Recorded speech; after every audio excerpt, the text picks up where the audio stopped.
40 لاکھ سے زائد دینی مدارس میں پڑھنے والے طلبہ و طالبات ہیں. ان سب طلبہ و طالبات کی 2 ماہ کی طویل تعطیلات ہو رہی ہیں. اب سوال یہ ہے کہ 2 ماہ کو یہ طلبہ و طالبات کیسے قیمتی بنائیں؟ اس موضوع پر ہم فائز صاحب سے گفتگو کریں گے. جی فائز صاحب، کیا کریں؟ گھومیں پھریں، سو جائیں، کتاب پڑھیں، کیا کریں؟ بسم اللہ الرحمن الرحیم. دیکھیں یہ جو 2 مہینے ہیں اس میں بہت کچھ ہو سکتا ہے. گھومنا پھرنا بھی ہو سکتا ہے، پڑھنا بھی ہو سکتا ہے، کتابوں کا مطالعہ بھی ہو سکتا ہے، بہت سی نئی چیزیں، نئی زبانیں سیکھنا یہ بھی چل سکتا ہے. نہیں دیکھو، بہت سارے طلبہ یہ کہتے ہیں کہ بھائی 2 سال پورا سال ہم پڑھتے ہیں، جب پڑھتے ہیں تو تھک جاتے ہیں. چھٹیوں کا مقصد کیا ہوتا ہے؟ ریسٹ کرنا، آرام کرنا. تو اس میں بھی آپ دورہ تفسیر، دورہ نحو، دورہ صرف اور فلاں اور فلاں اور فلاں یہ بول ڈال دیتے ہیں بچوں پر. میں باہر ممالک میں جاتا ہوں، وہاں ایسا ہوتا ہے جب چھٹیاں ہوتی ہیں نا طلبہ طالبات کی، وہ کیا کرتے ہیں؟ 4 کام کرتے ہیں. نمبر 1، وہ ایک ملک سے دوسرے ملک، تیسرے ملک، گھر سے جتنا دور ہو سکتا ہے نا سیر و تفریح کرتے ہیں، دیکھتے ہیں، قوموں کو دیکھتے ہیں. دوسرا وہ کام یہ کرتے ہیں کہ یہ جیسے دکانیں ہوتی ہیں نا مختلف، جب فیکٹری ہوتی ہے وہاں سیلس میننگ کرتے ہیں، اور اس سے اپنی نا آمدن میں اضافہ کرتے ہیں. اور تیسرا کام یہ کرتے ہیں کہ بکیں لے لیتے ہیں لائبریریوں سے اور بس پڑھتے ہیں خارجی مطالعہ کرتے ہیں. دیکھیں بسم اللہ الرحمن الرحیم، اصل مسئلہ یہ ہے کہ آپ تعلیم کس چیز کو سمجھتے ہیں. سب سے پہلا سوال یہ. ہمارے ہاں جو طالب علم تعلیم سمجھتا ہے وہ یہ ہے کہ جو استاد نے سبق پڑھا دیا اسی کو پڑھتے رہنا، اسی کو یاد کرتے رہنا، اسی کو رٹتے رہنا. یہ تعلیم نہیں ہوتی ہے. صرف یہ تعلیم نہیں ہوتی ہے، یہ بھی تعلیم کا حصہ ہے، لیکن مطالعہ کرنا بھی تعلیم کا حصہ ہے، مشاہدہ کرنا بھی تعلیم کا حصہ ہے، دوسرے ملکوں میں جانا یہ بھی تعلیم کا حصہ ہی ہے. نئی جگہوں کی سیر کرنا، وہاں لوگوں سے ملنا، وہاں کی تہذیب تمدن کا مطالعہ کرنا یہ بھی تعلیم کا حصہ ہے. تو اب اصل ایشو صرف اتنا آیا ہے کہ اس سے پہلے آپ باؤنڈ تھے، یعنی آپ کو ایک خاص انوائرمنٹ میں رکھا جا رہا تھا، وہاں پہ آپ ایک خاص ٹائم ٹیبل کے پابند تھے. اب 2 مہینے آپ خود سے ڈیزائن کر سکتے ہو. تو اب آپ اپنے اعتبار سے ہر شخص ڈیزائن کر سکتا ہے کہ بھائی میرے اعتبار سے کیا سب سے بہترین اس کی ڈیزائننگ ہو سکتی ہے. جو طلبہ تو ایسے ہیں جن کے والدین ان کی مدد کے محتاج ہیں، یعنی والدین ایسے کام کرتے ہیں یا گھریلو ضروریات ایسی ہیں جن میں کھیتی باڑی وغیرہ انوالو ہے، یا ایسی جگہ ہیں جہاں پہ ضروریات زندگی پہنچانا یا لائف اسٹائل مشکل ہے، پہاڑی زندگی ہے. تو ایسی جگہوں کے جو طلبہ ہیں ان پہ سب سے پہلا کام یہ ہے کہ وہ اپنے والدین کا دست و بازو بنیں، والدین کے ساتھ جائیں، وہاں پہ کام کریں، گھر پہ رہیں. والدین کو احساس ہو ریلیف کا کہ بھائی یہ ہمارا بیٹا ہے، یہ ہمارا بازو بن رہا ہے. تو ان کے لیے سب سے بڑا حکم یہی ہے کہ وہ والدین کے ساتھ والدین کی خدمت کریں، گھر پہ رہ کر مطالعہ کریں. گھر پہ رہ کے کچھ بھی ہو سکتا ہے، آن لائن کورسز میں داخلہ لے لیں، وہ بھی کر سکتے ہیں، لیکن والدین کے ساتھ رہیں. اور دوسرے نے پورا سال رشتہ داروں سے دور رہتے ہیں، چچا چچی، ہمارے تو پورا خاندان ہے نا، تو رشتہ داروں سے ملے رشتہ داروں سے ملے. سب سے بڑی چیز جو مدرسے کے اندر، دیکھیں مدرسے میں بہت سے فائدے ہیں لیکن ایک نقصان بھی ہے. وہ نقصان یہ کہ آپ کا ماں باپ سے جو جگری دلی تعلق ہوتا ہے نا وہ بہت ویک ہو جاتا ہے. ہمارے جو بچے ہیں ہم مدرسے میں دیکھتے ہیں وہ کئی سال گھروں میں نہیں جاتے. یہ اسلام کا کوئی تصور نہیں ہے کہ 2-5 سال آپ والدین سے دور رہیں اور محبت ہی کم ہو جائے. کیونکہ ماں جو ہوتی ہے وہ پورا ایک، وہ بھی تو ایک درسگاہ ہے نا پوری. ماں درسگاہ ہے کہ نہیں؟ ماں پورا مدرسہ ہے. ماں آپ کو ڈسپلن سکھاتی ہے، جاگنے سونے کا طریقہ سکھاتی ہے، اپنا کیئر کرنے کا طریقہ سکھاتی ہے، اپنی صحت کا خیال رکھنے کا طریقہ سکھاتی ہے. ایک ایک چیز پر بچوں کی وہ نظر رکھتی ہے اور اس پہ ٹوکتی ہے، اصلاح کرتی ہے، بتاتی ہے. تو بچے جو ہے نا ہمارے ہاں، جو بہت سارے بچے جن کو ہم جانتے ہیں، کیونکہ ہمیں اب یہ سمجھے کہ 30-35 سال تو ہم مدرسے میں ہو گئے، تو بہت سے بچے جو ہیں وہ ماں باپ کی اسی ٹوکنے سے دور ہو کر مدرسے میں آ کے کہ یہاں جب دل کیا سو گئے، جب دل کیا اٹھ گئے، چھٹیاں بھی ادھر گزارو.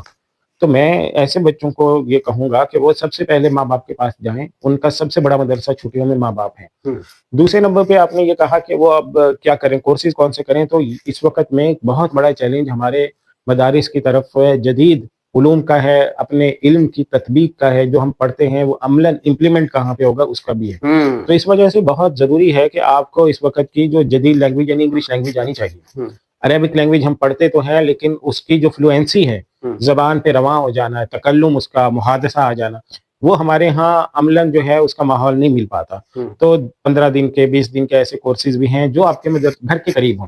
اچھا 15 دن میں کوئی کیا سیکھ لے گا؟ نہیں دیکھیں میں آپ کو بتاؤں، مجھے بہت سے بچے آ کر کہتے ہیں، اب تو الحمدللہ ایسا نہیں ہے کہ صرف بڑے مدرسوں میں یہ کورس ہو رہے ہوں، ہر علاقے میں چھوٹے چھوٹے گاؤں قصبے کے مدرسوں میں بھی یہ کورسز ہو رہے ہیں عربک انگلش کے. تو وہاں پہ ان کا فائدہ صرف اتنا ہوتا ہے کہ وہ آپ کو ٹریک دے دیتے ہیں. آپ نے صرف پڑھ لی ہے، نحو پڑھ لی ہے، آپ نے بنیادی قواعد جو لغت کے ہیں وہ سارے پڑھ لیے ہیں.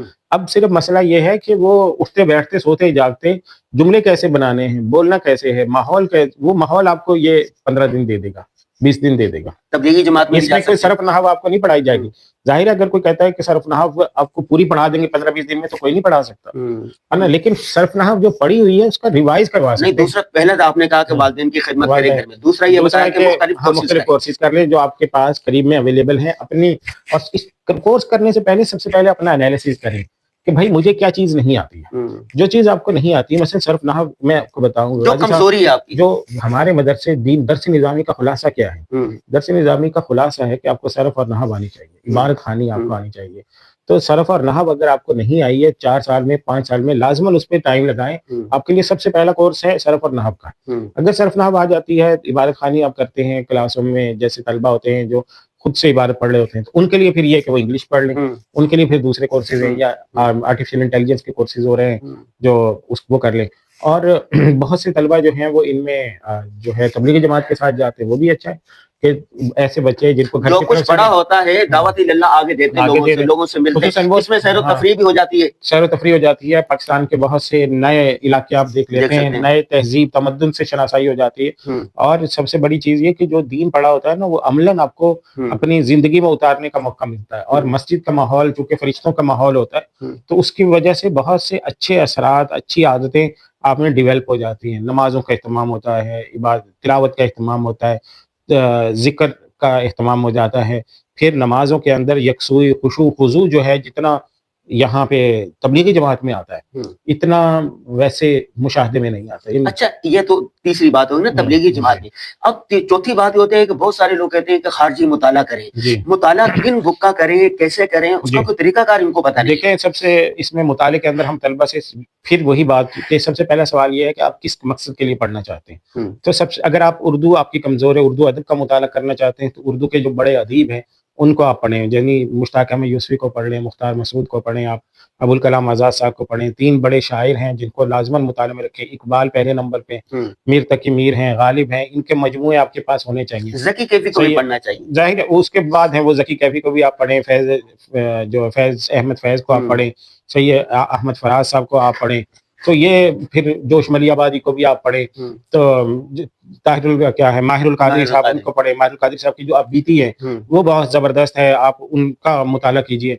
और इसके अलावा में आबीतियाँ फिर बहुत सारी हैं जिनमें उलमाए कराम, जिन जो हमारे मदारिस के तलबा इस वक्त हमारा मुखातब हैं, तो उनको तो हम सबसे पहले कहते हैं कि जो हमारे 5 अकाबिर हैं ना, उनकी सवानें जरूर पढ़ लीजिए। हजरत नानोतवी की सवानें पढ़ें, हजरत गंगोही की सवानें आप पढ़ लीजिए, हजरत मौलाना शफी थानवी रहमतुल्लाह अलैह की, हजरत मौलाना हुसैन अहमद मदनी रहमतुल्लाह अलैह की, हजरत शेखुल हिंद की।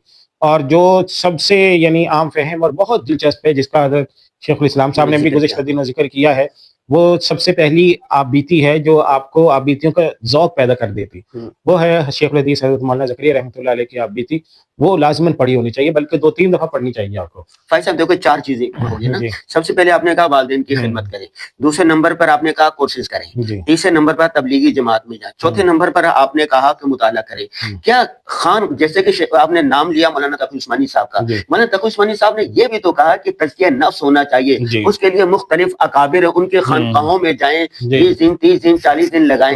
ये उलमा के लिए, उलमा जो है ना, खुसूसन जो आलिम बन चुके हैं, तखस्सुस में जा रहे हैं या तखस्सुस कर रहे हैं, उनके लिए फिर जरूरी है। उससे पहले वाले भी कर सकते हैं क्योंकि अब मैच्योर तलबा बहुत से होते हैं, लेकिन खुसूसन जो दौरा हदीस में पहुंचे हैं या 20-22 साल के उलमा हैं, नौजवान हैं, उनके लिए बहुत ज़रूरी है कि वो खानकाहों में भी वक्त लगाएं, खानकाहों में जाएं, किसी बुजुर्ग के साथ ताल्लुक भी जोड़ें और वहाँ पे ज़िक्रुल्लाह सीखें, इस्लाह नफ्स पर तवज्जो दें।